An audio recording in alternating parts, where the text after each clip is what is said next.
오늘 설교 본문을 오후 예배 설교 본문을 보시면서 오전에도 여리고성 얘기가 나왔는데 저는 오전 서승호 목사님 설교 듣다 깜짝 놀랐습니다. 저희가 어디 본문 설교하고 무슨 내용 합니다 하나도 안 맞춥니다. 그런데 오전에 설교 내용에 여리고성이 배경이 나와서 나도 오늘 여리고성인데 그래서 이거를 대박 통했다 보통 이렇게 얘기를 합니다. 오늘은 스승의 주일입니다. 존경받아 마땅한 선생님들, 특히 우리 교회학교 선생님들이 이름도 없이 빛도 없이 정말 다음 세대를 섬기시는 교회학교 선생님들 향해서 우리 성도님들이 정말 마음을 담아서 격려의 박수를 한번 쳐드렸으면 좋겠습니다.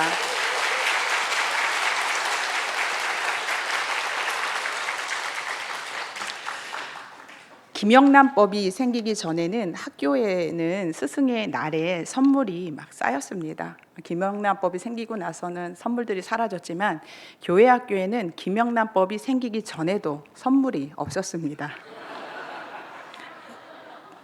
그럼에도 시간으로 물질로 기도로 헌신하시는 선생님들 덕분에 복음이 전수되어 왔고 또 전수되어지고 교회가 세워져 감을 진심으로 감사드립니다.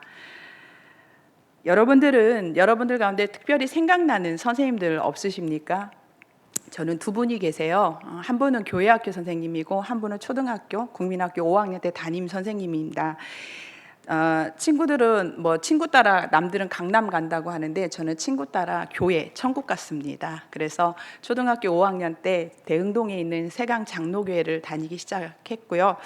유초등부를 거치고 중고등부를 거치면서 유독 생각나는 선생님이 한 분 계십니다. 이름이 너무 다정한 김복실 선생님입니다. 그분은 제가 5학년 때부터 교회를 늦게서 다녔기 때문에 사실 아는 친구도 친구 한두 명 있었지 교회 가면 늘 낯설고 힘들었는데 김복지 선생님은 항상 웃어주셨어요. 그리고 사랑해 주시고 그래서 지금도 그 선생님이 생각이 나고 이름까지도 기억을 하고 있습니다. 또 한 분 저는 그 대사동에 있는 대신초등학교를 다녔어요. 그분도 5학년 때 담임 선생님이셨는데 최재거 선생님이시라고 몸이 건조했던 저의 그 학교 생활을 좀 밝게 바꿔주신 그런 분이십니다. 지금은 제가 이렇게 여러분 많은 사람들 앞에 서도 떨지 않지만 그때는 굉장히 소심해가지고요. 학교 가서 선생님이 질문을 하면 일어서면 아는 답도 딱 말문이 막혀서 대답을 못했어요. 그래서 손바닥을 종종 맞았습니다. 저는 학교에 가면 너무 얌전해서 그 존재감이 없었던 그런 아이였습니다. 친구들이 막 까불고 장난을 쳐도 그럴 만한 용기가 없었어요. 그런데 저희 그 학교에 느티나무가 무성해질 때니까 한 5월, 6월, 한 6월 정도 되었을 텐데 어느 날 수업 시간에 수업을 하고 있는데 갑자기 선생님이 딱 이러시는 거예요. 우리 학급에서 제일 수업 태도가 좋은 사람이 양선숙이다 막 이러시는 거예요. 전 진짜 깜짝 놀랐습니다. 저는요, 제가 공부를 열심히 하려고 칠판을 쳐다본 게 아니었어요. 그냥 장난칠 용기도 없고, 그냥 얘기할 친구도 없고, 그냥 칠판만 열심히 쳐다봤는데 아마 담임 선생님이 오해를 하셨어요. 제가 공부를 굉장히 열심히 하고 있는 친구라고 오해를 하셔서 저를 칭찬을 하셨거든요. 그러니까 그동안에는 양선숙이 누군지도 모르고 있다가 60여 명의 친구들이 막 저를 다 쳐다보는 거예요. 그래서 굉장히 부끄러웠던 그런 기억이 있습니다. 그 이후로도 선생님은요 드러나지 않던 저에게 관심을 보여주셨고요. 선생님 덕분에요 줄반장도 해보고요.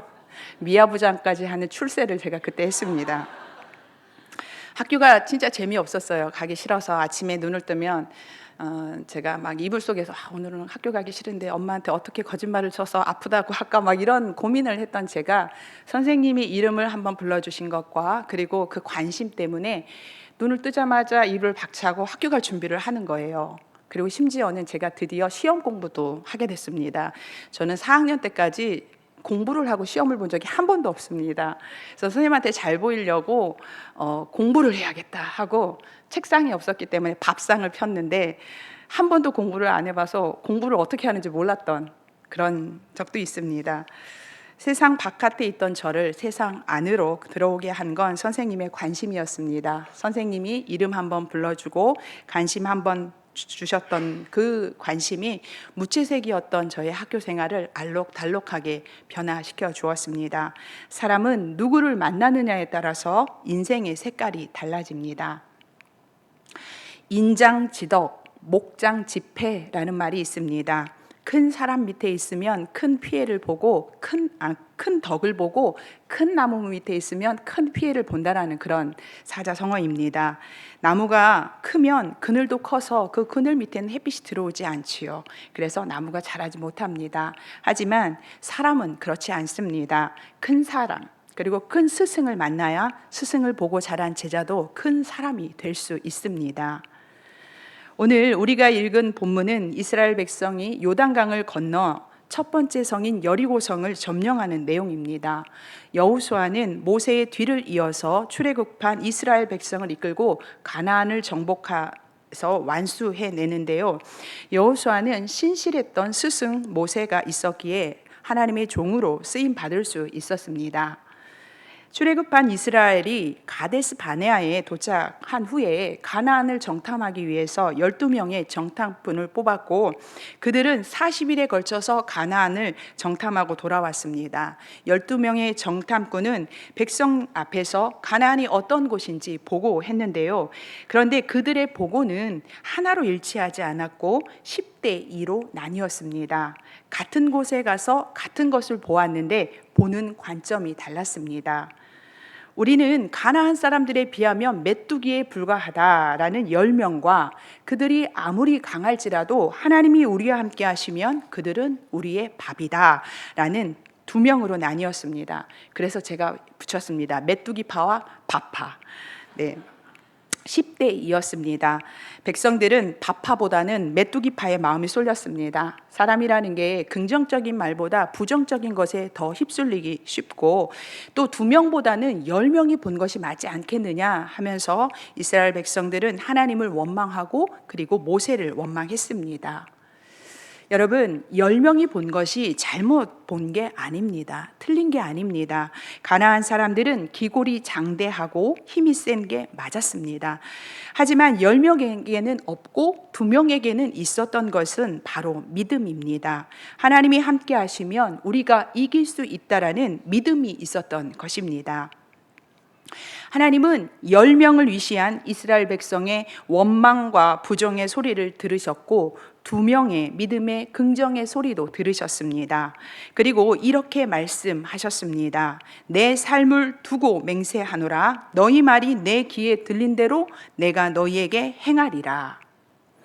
하나님의 말씀처럼 20세가 넘는 성인 중에 여호수아와 갈렙 외에는 한 사람도 가나안 땅에 들어가지 못하고 광야에서 모두 다 죽었습니다. 그리고 부모들의 믿음 없음으로 인해서 자녀들은 38년 동안 광야 생활을 해야 했습니다. 그러면 가나안 정탐에 쓰라린 실패를 겪게 된 이스라엘 백성이 이후에는 정신을 차리고 하나님을 신뢰했을까요? 그렇지 않습니다. 가데스 바네아를 떠난 이스라엘 백성들은 여전히 불평과 불신을 버리지 못했음을 민수기서는 계속 우리에게 말씀해 주고 있습니다. 고라와 다단과 아비람이 지휘관 250명을 선동해서 모세를 반역하는 사건이 일어났고요. 무리바에서 마실 물이 없다고 하나님과 모세를 원망했습니다. 에돔 땅을 우회하게 되자 원망하는 백성들이 불뱀에 물려서 죽게 되는 사건도 있었고요. 그리고 시팀에 도달해서는 이스라엘 사람 남자들이 모압 여인과 음행하여 이방신의 제사함으로 인해서 그 일로 인해서 24,000명이 연병으로 죽게 되었습니다. 불신과 징계를 거듭하면서 출애굽한 1세대는 모두 광야에서 죽게 되었고 가나안 정복을 위해 나아가는 이스라엘은 세대 교체를 합니다. 출애굽 2세대들은 부모 세대를 통해 믿음 없음의 최후가 어떠한 것인지 배웠고 하나님을 향한 신뢰를 쌓아갔습니다. 그렇게 하나님의 인도하심 가운데에 모압 평지를 점령했습니다. 이제 요단강만 건너면 약속의 땅 가나안에 들어가게 됩니다. 가나안을 바라보는 이스라엘 백성들이 이 세대로 바뀐 것처럼 그들을 인도하는 지도자도 모세에서 여호수아로 바뀌게 됩니다. 하나님은 모세가 가나안으로 들어가는 것을 허락지 않으셨고 모세의 곁을 지켰던 여호수아를 새로운 지도자로 세우셨습니다. 여호수아는 오늘 등장하는 여호수아는 가나안 정탐꾼 12명 중에 한 명입니다. 10대 2 중에 저들은 우리의 밥이다 라고 말했던 밥파 중에 한 사람입니다. 이 믿음의 보고를 했던 여호수아와 갈렙만이 출애굽 1세대에서 살아남았습니다. 여호수아는 출애굽의 모든 과정을 지켜보았던 모세의 오른팔이었습니다. 출애굽한 후 처음으로 벌어진 전투가 아말렉과의 전투입니다. 사실 전투라고 말하기도 좀 어려운 게 이스라엘은 싸울 준비가 전혀 되지 않았어요. 출애굽한 지 얼마 되지 않아서 군대가 정비되지 않았던 상황입니다. 먼 길을 떠나는 단지 순례자의 나그네에 불과했음에도 아말렉은 이 군대를 이루어서 이스라엘의 가장 후미, 어린아이와 노인들이 처져 있는 그 후미를 공격했습니다. 모세가 산에 올라가 손을 들고 기도하면 이스라엘이 이기고 그리고 손을 내리면 이스라엘이 졌다라는 이야기들은 모두 다 알고 계실 것입니다. 모세가 기도할 때에 그럼 이 장정들을 이끌고 나간 사람이 누구냐? 바로 여호수아입니다. 아말렉과의 전투에 기도하는 모세가 있었다면 목숨을 내걸고 싸움에 임했던 여호수아도 있었습니다. 또한 모세가 십계명을 받으러 시내산에 올라갈 때도 함께한 사람이 바로 이 여호수아입니다. 그리고 모세가 회막에서 하나님을 만나고 기도하고 하나님과 대면한 후에 또 자기 장막으로 가서 쉴 때도요, 성경을 보면 여호수아는 회막을 지켰다고 말하고 있습니다. 여호수아는 평생 모세의 곁을 지킨 사람입니다. 성도 여러분, 여호수아는 모세의 곁에서 무엇을 보았을까요? 작은 일에도 무릎 꿇는 모세를 통해서 기도만이 살 길임을 배웠을 것이고, 그리고 하나님이 명령한 대로 행하는 모세를 보고 이스라엘을 이끄는 분은 모세가 아니라 하나님이심을 알았을 겁니다. 또한 백성들의 그 원망과 불평 속에서도 오로지 하나님 한 분만을 바라보는 모세를 보면서 지도자란 어때야 하는지 보았을 것입니다. 하나님을 의지하지 않고서는 한시도 살 수 없다는 것을 여호수아는 모세를 보면서 가슴에 새겼을 것입니다. 하나님은 여호수아를 모세의 곁에 두심으로 모세의 후계자로 그를 훈련시키셨습니다. 이렇게 준비된 여호수아는 성실한 사람이었습니다. 여호수아가 사역에 임하는 그 태도를 두고 성경은 여러 곳에서 여호수아가 아침에 일찍이 일어났다라고 말합니다.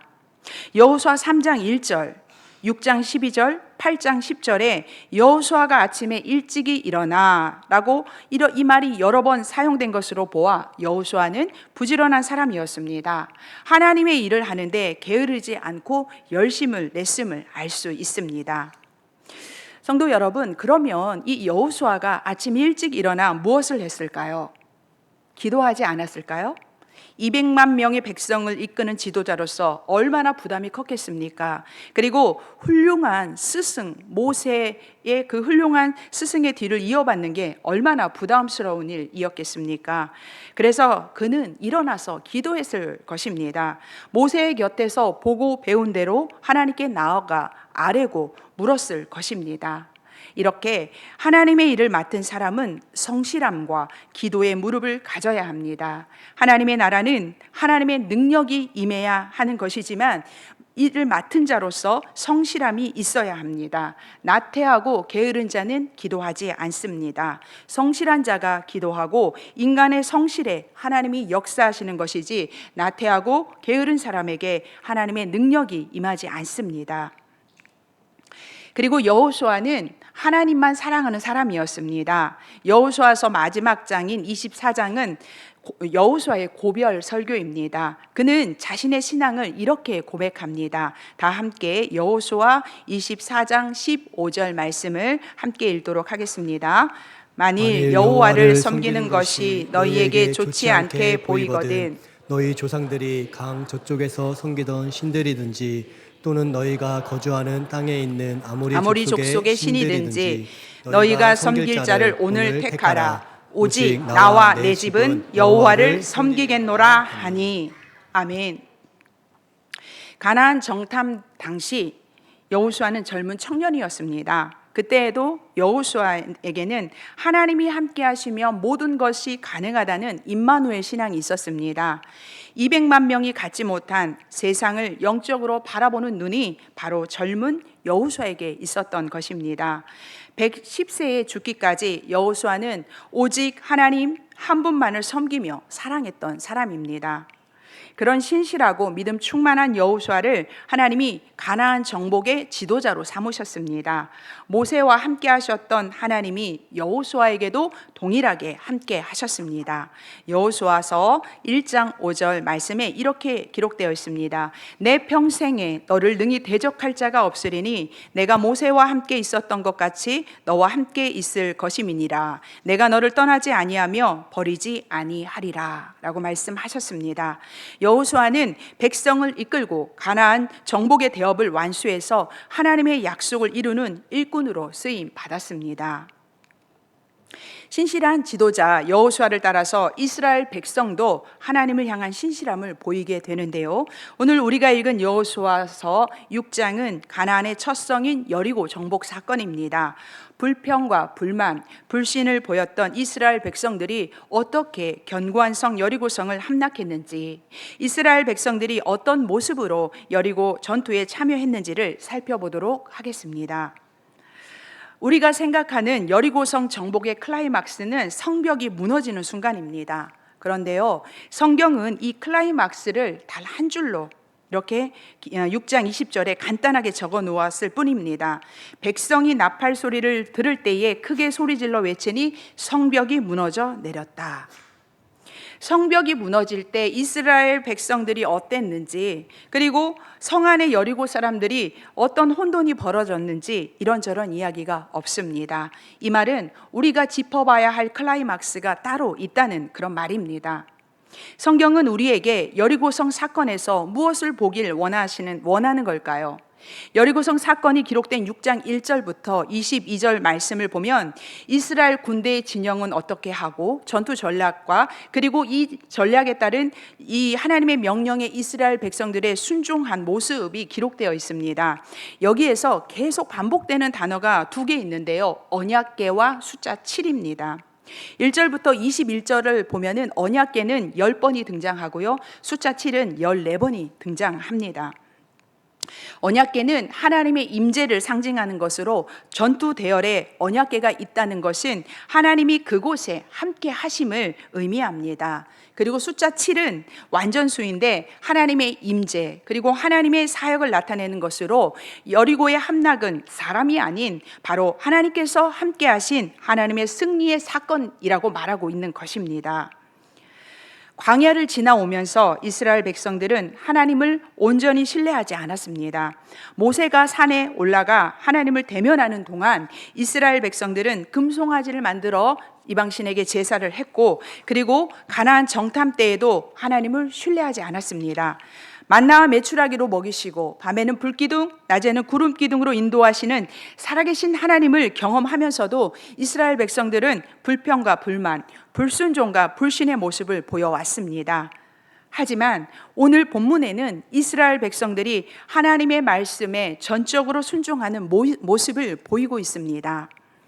성도 여러분, 여리고 사람들은 어땠을까요? 수백만이 넘는 그 민족이 요단 동편에 있는 나라들을 다 이기고 우기로 불어난 요단강을 가르면서 그 마른 땅을 건너왔다라는 이야기를 전해 들었을 것입니다. 수백만이 몰려온다는 소식을 들은 이 여리고 사람들은 두려웠을 것입니다. 그들이 어떤 상태였는지 여호수아 5장 1절에 잘 나타났습니다. 우리 다 함께 여호수아 5장 1절 말씀을 함께 읽도록 하겠습니다.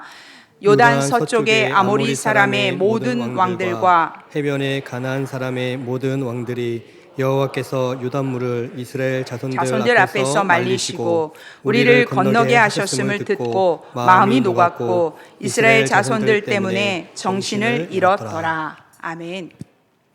여리고성은 고고학에서 발견한 가장 오래된 성 중에 하나로 매우 견고하게 지어졌고, 오전에도 들으셨지만 배산 임수의 천혜의 요새여서 쉽게 공격하고 공략할 수 없는 곳이었습니다. 여리고 사람들은요, 마음이 높고 정신을 잃을 지경이었습니다. 그래서 성문을 굳게 닫고 출입을 금한 채 전투태세에 돌입했습니다. 하지만 그들이 아무리 성문을 닫고 전투를 준비한다 해도 하나님이 여호수아의 손에 여리고를 붙이셨기 때문에 여리고성은 더 이상 난공불락의 성이 아닙니다. 이 싸움은 사람의 싸움이 아니라 하나님이 개입하신 하나님의 싸움입니다. 여리고성이 높고 견고할수록 하나님이 우리에게 보여주실 능력은 강해질 뿐입니다. 그들이 성문을 굳게 닫는 일뿐 아니라 어떠한 조치를 취한다 할지라도 이 싸움은 그들에게 지는 싸움입니다. 하나님은 넘쳐 흐르는 요단강도 멈추게 하신 분이십니다. 닫힌 성문을 여는 것쯤은 그 성문이 아무리 견고해도 그리 어려운 일이 아닙니다. 여리고성을 함락시키기 위해 이스라엘 백성이 해야 할 일은 첫째 날부터 여섯째 날까지 성을 한 바퀴 돌고 그리고 일곱째 날에는 7바퀴를 돌면 되는데 중요한 것은 성을 돌 때 백성들이 아무 소리도 내지 말아야 했습니다. 그리고 마지막 날에는 7바퀴를 돈 후에 양각 나팔 소리가 들리면 와 하고 함성을 지르면 됩니다. 여러분, 이게 전부입니다. 이 넘기 어려운 이 여리고성을 정복하기 위해 무기를 준비하는 것이 아니라 단순히 여리고성을 6일 동안 한 바퀴씩 그리고 7일째에는 7바퀴를 돌고 소리를 지르는 것, 이게 전부입니다. 저는 여리고성 안에 있는 사람들을, 여리고 사람들을 한번 생각해 봤습니다. 정신을 잃을 정도로 정말 간담이 녹았던 사람들이 전투태세를 준비하고 이제 전쟁에 들어갈 준비를 하고 있었겠지요. 숨어서 적군이 지치기를 기다리는 게 이게 옳을까? 아니면 불시에 공격을 해야 할까? 여러 가지 전략을 짜고 지켜보고 있는데 이스라엘 군대가 하는 행동이 조용히 성을 한 바퀴 돌고 가는 거예요. 이게 뭐지? 그러고서 이제 그 다음날 봤는데 또 와요. 그런데 또 조용히 한 바퀴 또 돌고 갑니다. 이렇게 6일, 7일을 보면서 며칠 동안 이렇게 계속되는 광경이 황당하기도 하고 또 한편으로는 야, 얘네들 별 볼 일 없겠다라고 생각했을 수도 있습니다. 그런데요, 하나님은 이 말도 안 되는 방법으로 여리고성을 무너뜨리십니다. 성도 여러분, 바다가 갈라지고 강이 갈라지는 게 말이 됩니까? 해가 하늘에 멈춰 서는 게 말이 됩니까? 하나님은 이번에도 말도 안 되는 방법으로 견고한 여리고성을 무너뜨리셨습니다. 이렇게 말도 안 되는 전략에 그 많은 백성들이 불안해하지도 그리고 두려워하지도 않았습니다. 그들은 여호수아의 명령대로 아무 말도 하지 않고 7일 동안 성을 돌았습니다. 왜 하나님은 7일을 돌라고 하셨을까요? 하나님은 하루 만에라도 여리고성을 무너뜨릴 수 있는 분 아닙니까? 그런데 왜 7일을 돌라고 하셨을까요? 그것은 7일 동안 그들의 순종을 보고 싶으셨던 것입니다. 7일 동안 그들의 인내를 보고 싶으셨던 것입니다. 하루는 순종하더라도 이상하고 불가능해 보이는 이 명령에 이틀, 사흘, 나흘 그렇게 순종할 수 있는지 보고 싶으셨던 것이지요. 이 시간은 하나님의 시험의 시간입니다. 그동안 수많은 시간 동안 하나님을 불신하고 배신했던 이스라엘 백성들의 믿음을 테스트하고 계신 것입니다. 성도 여러분, 요단강을 건널 때는요, 언약궤를 맨 제사장들이 발을 요단강에 대기만 했을 때 물이 멈춰 섰습니다. 그런데 이 하나님이 말씀하신 대로 하루 돌고 이틀 돌고 엿새 6일을 돌아도요, 아무런 일이 생기지 않는 거예요. 기적을 맛보기에 일주일은 짧은 시간이지만 의심과 불평을 이겨내기에는 7일은 긴 시간입니다. 이스라엘 백성들은 자신의 신앙이 흔들릴 수 있는 그런 상황에도 불구하고 요동하지 않고 7일 동안 하나님의 명령대로 행했습니다. 38년 동안 광야에서 훈련받은 그들은 하나님의 테스트에 당당히 합격했습니다. 하나님께서 어떠한 말씀을 하셔도 우리는 믿습니다. 이해되지 않아도 그대로 따르겠습니다. 라는 믿음을 순종으로 보여주었습니다. 불신과 불순종으로 얼룩졌던 광야 생활과는 달리 하나님의 구체적인 명령을 그대로 이행하는 믿음의 사람들이 되었습니다. 백성들의 순종이 있었기에 여리고가 무너지는 것은 하나님의 몫입니다. 사랑하는 성도 여러분, 내가 하나님의 몫까지 해내려고 애쓰지 마시기 바랍니다. 그것은 열심도 아니고 믿음도 아니고 오히려 불순종일 뿐입니다.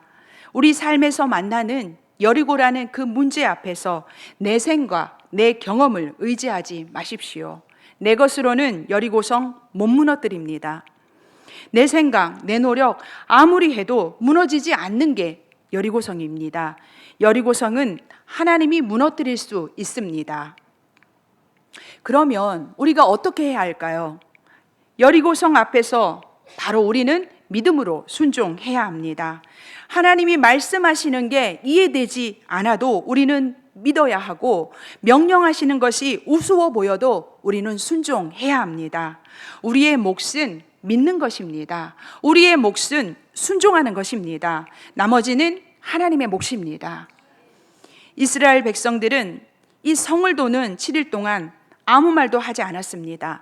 그 전에 이스라엘 백성들은 불평과 부정의 말을 쏟아냈습니다. 내가 불편하면, 내 마음에 들지 않으면 하고 싶은 말을 마음껏 쏟아냈습니다. 그래서 그들은 말한 대로 모두 다 죽었습니다. 여리고성 앞에서는 불편한 내 생각과 내 감정은 중요하지 않습니다. 오히려 그것은 독이 됩니다. 입술을 다스리는 자가 지혜로운 자입니다. 잠언은 입을 지키는 자는 자기의 생명을 보전하나 입술을 크게 벌리는 자에게는 멸망이 온다고 말씀하고 있습니다. 아무 소리도 내지 않았던 백성들에게 그러면 무슨 소리가 들렸을까요? 그들에게 들린 것은 바로 나팔 소리입니다. 긴 행렬 앞에 7명의 제사장이 부는 나팔 소리가 들렸습니다. 구약에서 이 이스라엘의 일들에게 이 나팔 소리는 하나님의 강림을 알리는 소리였고, 그리고 월삭과 신년, 희년의 시작을 알리는 소리였습니다. 제사장들의 나팔 소리는 여리고성 사람들에게는 심판의 소리였지만 이스라엘 백성들에게는 하나님의 강림을 알리는 승전고였습니다. 어려울 때일수록, 고난이 깊을 때일수록 나팔 소리에 귀 기울여야 합니다. 내 목소리를 잠잠하게 하고 하나님의 나팔 소리를 들어야 합니다. 잠잠히 듣고 있다가 7번째 나팔 소리가 들리면 크게 그때 외쳐야 합니다. 하나님이 우리에게 이 성을 주셨다. 성도 여러분, 여리고성은 하나님이 무너뜨리십니다. 아멘. 하나님의 방법으로 하나님이 무너뜨리십니다. 여리고성이 높을수록 하나님의 영광은 높아집니다. 여러분을 좌절케 하는 커다란 여리고가 여러분 앞에 있습니까? 하나님께서 무너뜨리실 것입니다. 우리가 해야 할 일은 하나님을 향한 철저한 믿음과 온전한 순종뿐입니다. 하나님이 하실 거라는 믿음을 가지고 전심으로 순종할 때 우리 앞에 있는 여리고는 무너집니다. 불평과 부정의 어떠한 말도 내뱉지 말고 우리 대장 대신 예수 그리스도께서 우리를 위하여 싸우실 것을 믿음으로 확신하시기 바랍니다. 모세는 순종의 사람입니다. 이스라엘 백성을 이끌고 출애굽한 이후 모압 평지에 이르기까지 하나님께만 순종했습니다. 그가 자신은 가나안에 입성하지 못할 거라는 그 하나님의 말씀을 하신 하나님께, 하나님 나를 건너게 하사 레바논의 아름 땅을 보게 하여 주세요 라고 간청했습니다. 그런데요, 하나님은요, 그만해도 족하니 이 일로 더 말하지 말아라 이렇게 완강하게 거절하셨습니다. 200만 명을 이끌고 40여 년 동안 광야를 건너왔습니다. 120세의 연로한 지도자가 바라는 것은 오직 한 가지뿐이었습니다. 하나님이 약속하신 그 땅에 평안하게 묻히는 소원, 그거 하나였습니다. 너무나 간절한 소원이었지만 안 된다라는 그 하나님의 말씀에 자신의 소망을 접고 그렇게 소망하던 약속의 땅이 보이는 그 앞에서 여호수아를 후계자로 세움으로 마지막까지 하나님 앞에 철저하게 순종했습니다. 훌륭한 스승의 뒤를 이은 여호수아도 마찬가지로 하나님의 말씀에 철저하게 순종하는 삶을 살았습니다. 그의 순종의 삶을 보여주는 말씀이 여호수아 11장 15절입니다. 우리 함께 읽도록 하겠습니다. 여호와께서 그의 종 모세에게 명령하신 것을 모세는 여호수아에게 명령하였고 여호수아는 그대로 행하여 여호와께서 모세에게 명하신 모든 것을 하나도 행하지 아니한 것이 없었더라. 아멘. 명하신 모든 것을 하나도 행하지 아니한 것이 없었더라. 대단하지 않습니까? 여호수아는 하나님께서 명령하신 모든 것에 순종했습니다. 하나님은 이스라엘 백성들이 하나님의 말씀에 순종하길 원하셨습니다. 하나님의 마음을 알았던 이 모세와 여호수아는 자신이 먼저 하나님 앞에 철저히 순종함으로 순종의 본을 보였습니다. 성도 여러분, 사랑은 눈에 보이지 않습니다. 사랑은 우리의 입술로, 우리의 행동으로 표현될 때, 아, 저 사람이 나를 사랑하는구나 알게 됩니다. 하나님을 향한 우리의 사랑도, 하나님을 향한 우리의 믿음도 마찬가지입니다. 우리가 하나님을 사랑한다면, 그분을 신뢰한다면 순종으로 증거가 나타나야 합니다. 여기 계신 성도님들과 그리고 오늘 헌신을 다짐하시는 우리 교회학교 선생님들 한 분 한 분이 하나님을 향한 믿음으로 충만하시고 그리고 그 믿음이 여러분의 삶 가운데 순종으로 드러나시길 축복합니다. 모세의 순종을 보고 여호수아가 순종의 사람이 된 것처럼 여러분의 순종을 보고 여러분의 자녀가 그리고 여러분이 가르치시는 다음 세대가 하나님께 순종하는 믿음의 사람 되기를 예수님의 이름으로 축복합니다.